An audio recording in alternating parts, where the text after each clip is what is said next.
days to Lock in. to actually settle like, in. you know. I get that. I mean, that's cool though. I'm glad it's worked out. Because like the last thing for me, I'd be like, I don't want to change any of that. Yeah. You know? No, I don't. I really It's like, didn't. oh, You know what I mean? yeah, it's so sick. Yeah. Oh yeah.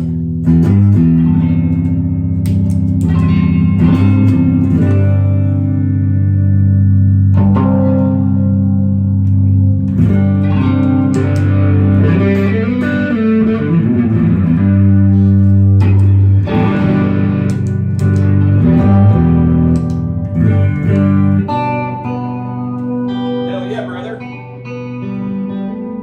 Let's do it. Get us dialed in. All right. So, should I introduce you first? Is that what we should do? I don't know. I don't know if I need to. I It's mean, your channel. It's my thing. It's right? your channel. I got Don't come my- asking me what no. to do on your own channel, My sir. whole own thing. Here we are, and somehow still back at Casino Guitars on my own thing. Yeah, so this is episode 1, Johnny. Episode 1. I'm still too bassy, Sean. Too bassy. Sorry. I He's was too changing bassy. the amp. We're playing through some cool amps. I wanted to talk about some compressor pedals, and I figured bring Mr. Compressor in himself here. Oh my God. Mr. Dynacomp, they call Oh him. my God. Lies. No, I mean, you know, just I don't know. So compressor for me, always been a no-go.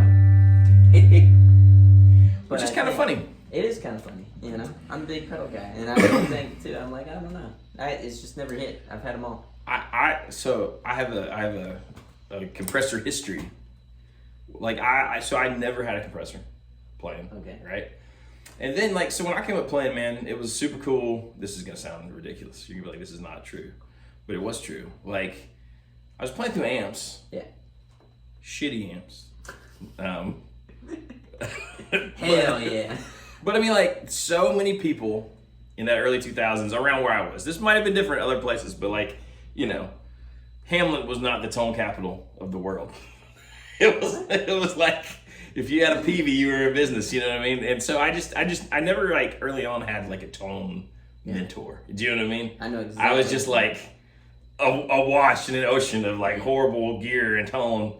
And you know, not that all of it's horrible, but a lot of it is, right? And so, you know, everybody had multi-effects.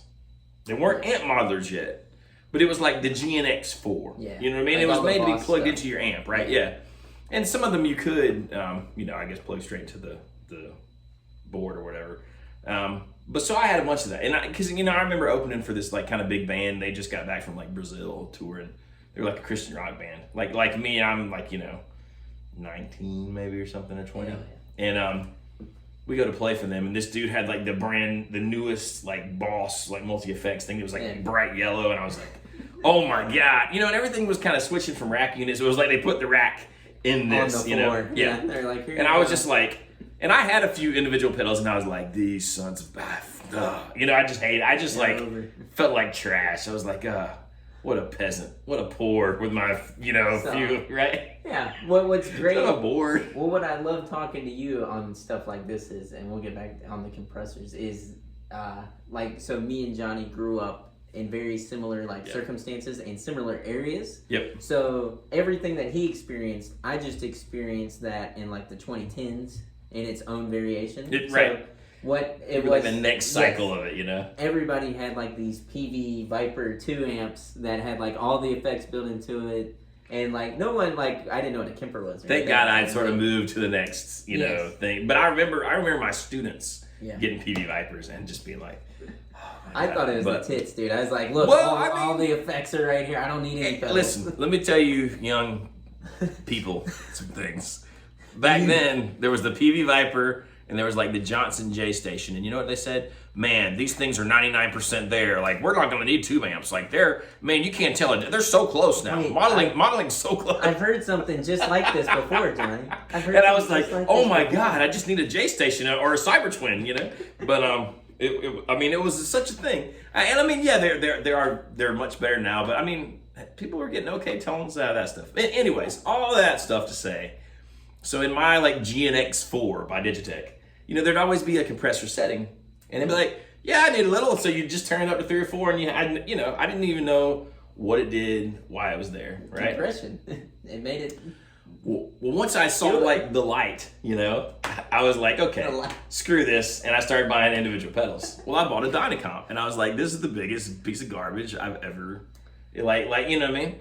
This is why I'm glad I had you on first out of anybody, because Johnny's just coming straight through. I'm He's gonna tell like, you listen, real. I'm gonna tell you how it is. there is a thing called the tone light, and we all get it eventually. And someday you see it, or not. We met some. I know some folks who've never seen it. Some of them are fine players. Never shined down on them. They've never been like, oh. They've never had that moment of awakening where the Holy Lord of Tone says, "Hey, son, today's your day," and the Holy Tone Spirit says,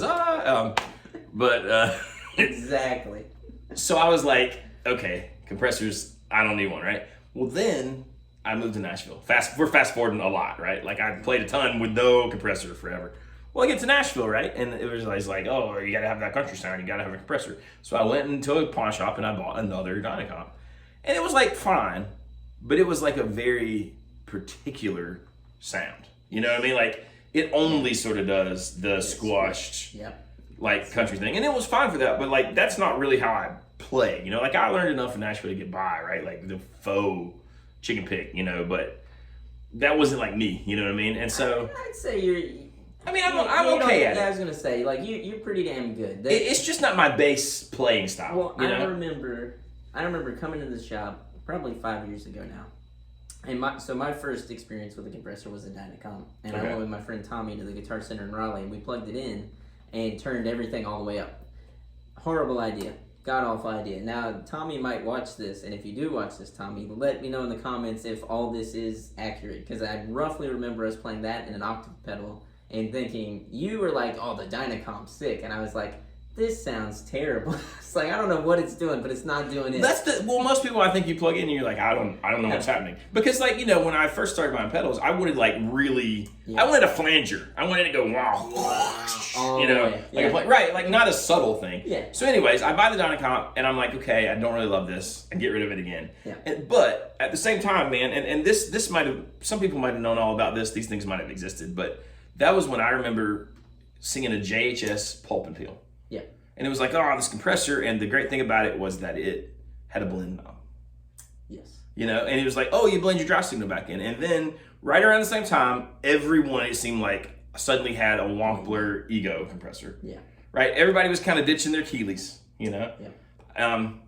Josh and I were joking about Keeleys before. I was like, fuck Keeley. But I've never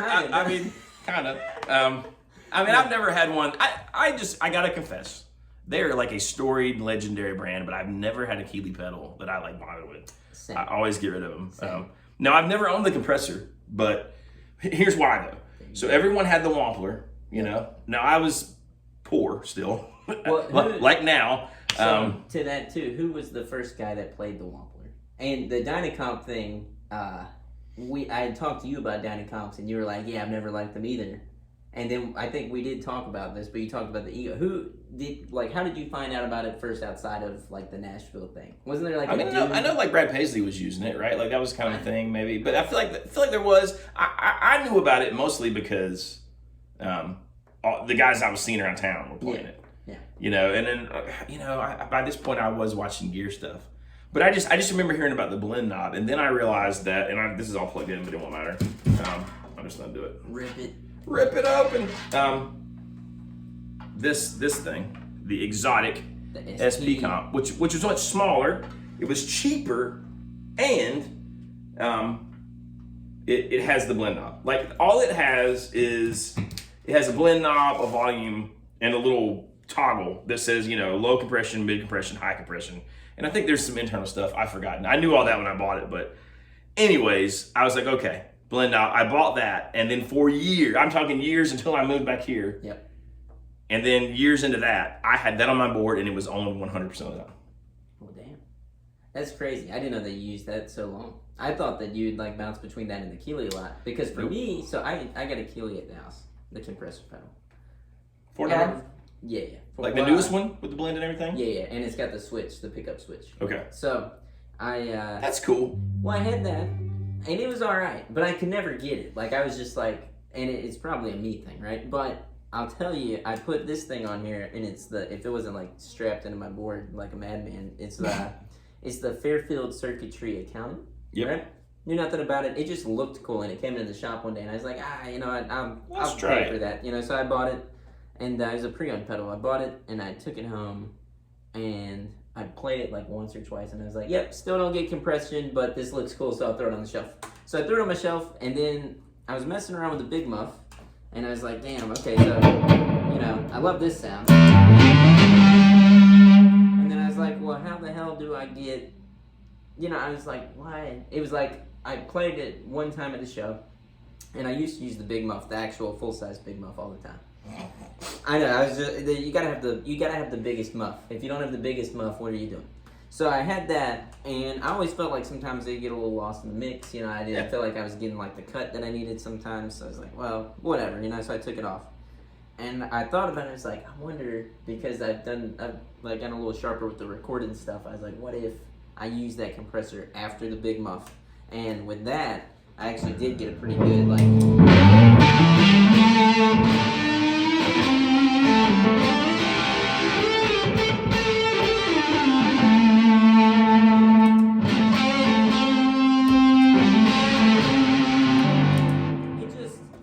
It makes it like a denser tone. Squished it a good bit. Well, not like even squished it. It just, I felt like it tightened up some of the messiness, and it made it a little more, and if you don't know, if you're like us, like we were, and you don't know what a compressor does, it literally takes your sound wave, right, and takes those low things and pushes them up to a certain level, and anything above your threshold up here, it squishes it down. So the problem, right, is it can get rid of some of your dynamics. Like if you're really quiet on the notes, it actually makes them louder. Which if you're trying to make every note always the same volume, like if you're chicken picking and you're doing pick and finger combination, is awesome, right? It also won't let you play over a certain amount of volume. So the great thing is that if you're playing lead and rhythm and you switch into leads, it can kind of even out everything. You can balance. It can sometimes just make your playing sound more polished. Like I listened to some of my Nashville stuff with bands, and my playing actually sounded more polished because I was using that compressor, and everything was Well, I think you got perfect. that, and then any chords that you play, everything's even to where if I, the high E kind of got lost a little bit on the regular, right? So you throw that in there and it helps. I'll tell you another thing that made me fall in love with this specific compressor. It lasts just a couple of days, right? So I'll be out of love with it in probably a week. It's like a FET compressor. So it's supposed to be like a little dirty. So just with the no compressor. I'll cut this joke off too. Add this. A little percussive, I don't like the little pops at the top all the time, but I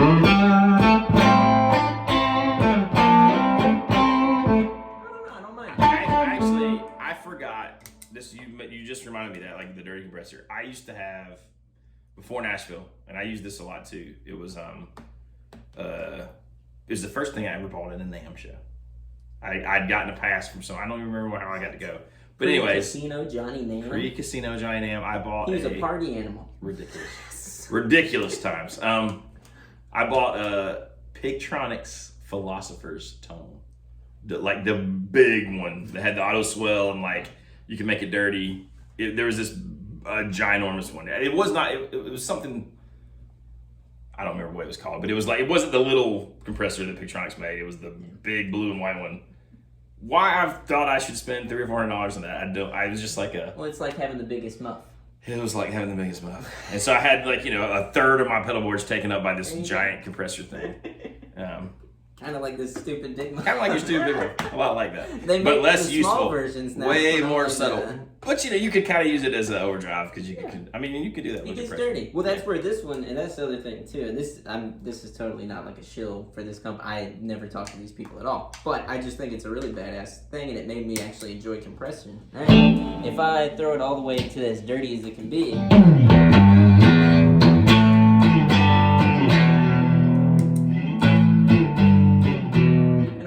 Changes a lot in my mind. It just adds that right amount of hair to it, which is nice. And I don't I almost think of it kind of like as a drive too. That's doing the kind of squish thing as well. Kind of, it's almost like a transparent and I mean you can use a compressor as a boost. That too. I was reading about that, and that's where with the volume, I was like, oh, so even with the big muff on, I can get if I need to launch the volume forward a little bit, I can do that. Now I know you got that after the muff, right? After the muff and after the after this wah here too, in case I needed more high end. I was worried about that. So I always ran mine pre-dries, but on the lowest, like the SP just has low, mid, high. On lowest. So like here's guitar right now with no compression. Here it is with the lowest thing on.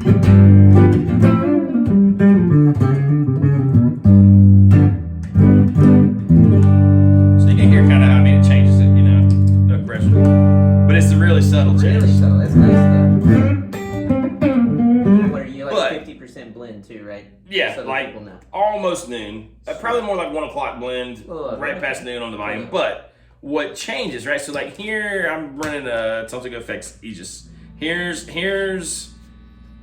no compressor. Right? With the compressor though.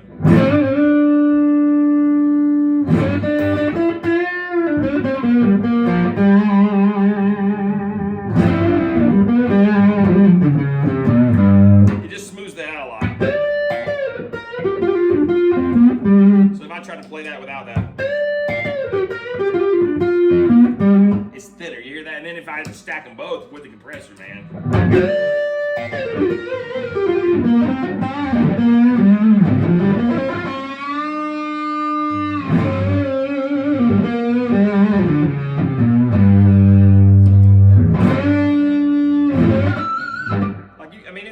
It'll do it without it, but that's cool though. So I have mine set up exactly the same right now with the Aegis and right before it that compressor, right? Yeah. So same vibe because I heard that too while playing. It's fun. We haven't talked about this at all. We just wanted to hop on the camera and say it. You know what I mean? Let me dial it back real quick. Boom. Very similar. Without it.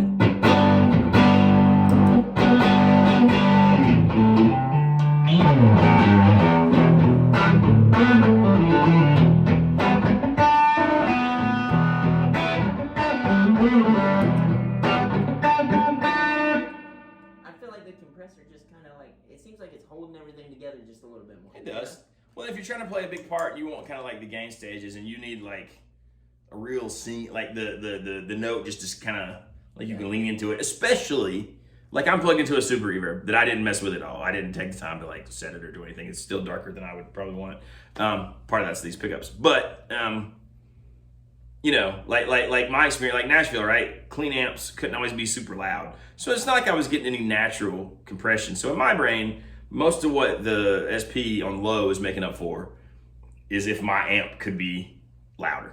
You know what I mean? Like I don't really need that at all if my amp could be up. But I feel like the opportunities for that are they're shrinking more and more, right? So also I was mostly playing single coils at the time. In fact, I was playing almost all single coils.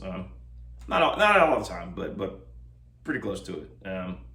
And it just makes up for a lot of those things. It gives you those parts where you need those, especially, I was having to play a lot of like modern country, and it was like just the long hooks. Yeah. Or just long notes. So, Yeah. Well, there you go. It kind of worked out. Yeah. Pretty good. Sounds solid to me, Compressors. Yeah, compression. Compression. Just try one until you do like it is basically what we got at throughout this whole video. It's like we hated them until we just were like, oh, it does a thing. I can hear what it does now. What I want to hear, right? Like, so here's the low compression. Here's mid on the same settings.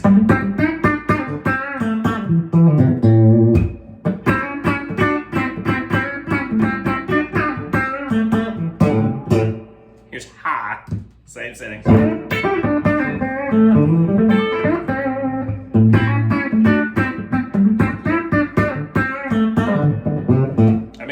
It does. It does, yeah. It's like...